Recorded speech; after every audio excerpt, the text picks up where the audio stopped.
If you haven't yet seen the film Ford vs. Ferrari, I strongly recommend that you do. It's a fantastic true story of two men portrayed by Christian Bale and Matt Damon in their journey to defeat Ferrari at the 24 Hours of Le Mans in 1966, all the while pushing through corporate interference from the higher-ups at Ford Motor Company. I was glued to my seat watching the acting duo, with wonderful chemistry deliver both humor and excitement while telling an incredible tale of triumph and humility. Deservingly, the film received 2 Oscars and 2 Oscar nods. So why do I bring this movie up? After all, this is a channel for connoisseurs of luxury, not everyday cinephiles. Well, I'm glad you asked. The reason this film is so pertinent to today's video is it documents one of the greatest achievements in the American automobile industry. For years, the United States have been a significant player in the realm of automobiles, but never so significant when it comes to specifically racing and just plain out going fast. But at the Le Mans in 1966, the United States put their mark on racing history. And in 2020, the boys and girls over at SSC have done precisely that. The SSC,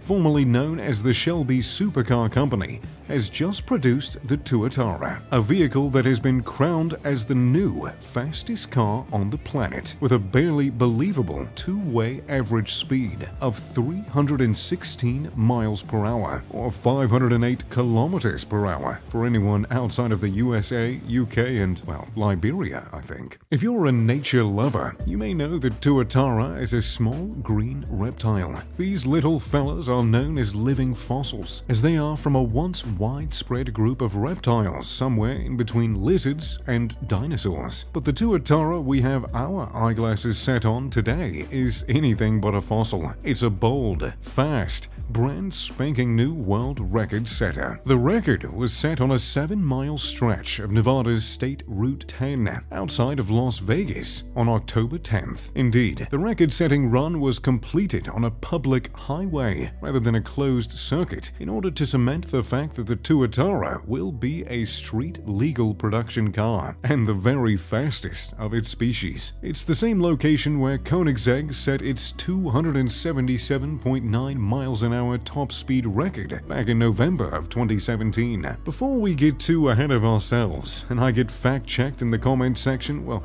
let's first hear a statement from the Guinness Book of World Records. A spokesperson told CNBC that the organization is aware of the recent SSC Tuatara attempt, although Guinness World Records was not present in any capacity and we have not verified this as a new record. He went on to say that to accurately judge and award a record for the fastest production car, Guinness World Records requires each car in contention for the record to undergo the same independent testing, eliminating any margin for error and allowing us to arrive at a fair conclusion in this highly competitive field. So, yes, the jury is still out on this world record, but I think you'll find as we move along that the odds are in the SSC Tuatara's favor. So, how did this American-made vehicle accomplish such an incredible achievement? Well, the SSC Tuatara is a hypercar that weighs just 2,750 pounds. That's about 300 pounds less than a Honda Civic. This beast in cars clothing is powered by a 5.9-liter twin-turbo V8 producing 1,750 horsepower engine. SSC ran in both directions of the highway consecutively, according to the criteria set by Guinness World Records. This is to ensure any discrepancies in wind resistance are accounted for in the determination of the world's fastest car. We don't want any funny business when we start throwing around labels like world record. The Tuatara managed top speeds of 301.07 miles an hour and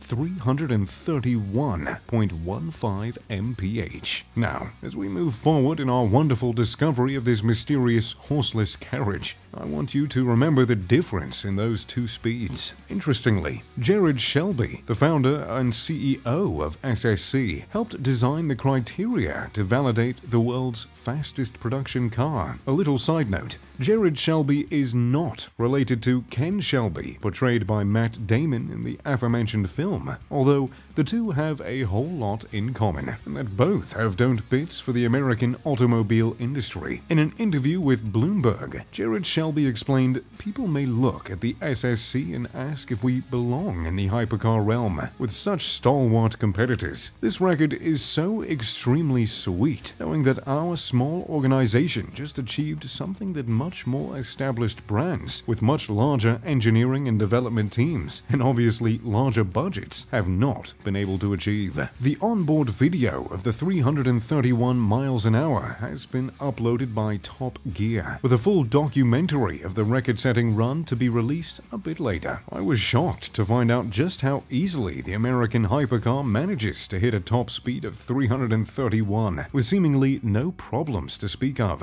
This outrageous speed is sure to put a few hairs on the chest. This feat inevitably made waves and hurt some feelings over in Europe. The French supercar company Bugatti expressed its intent to not go after the top speed title anymore upon witnessing the devastating Vegas afternoon drive. And unless some supercar companies like Koenigsegg aren't feeling a bit too sneaky, it's safe to say that this world record won't be broken anytime soon. The previous record for the world's fastest production car, dubbed unofficial by some of the more rigorous record standards, was in fact held by the now self-loathing Bugatti out of France. Their Bugatti Chiron Supersport 300 Plus managed to be the first to break the 300 miles an hour threshold, but not without a bit of controversy. As I mentioned before, the Tuatara managed top speeds of over 300 miles per hour in both directions on a real road. The Chiron Supersport 300 Plus did achieve over 300 mph, but only drove in one direction. Also, while the Bugatti Chiron is a production car that pretty much any bloke could have used to drop their kids off at school, the upgraded 300 Plus Supersport is believed to have too many modifications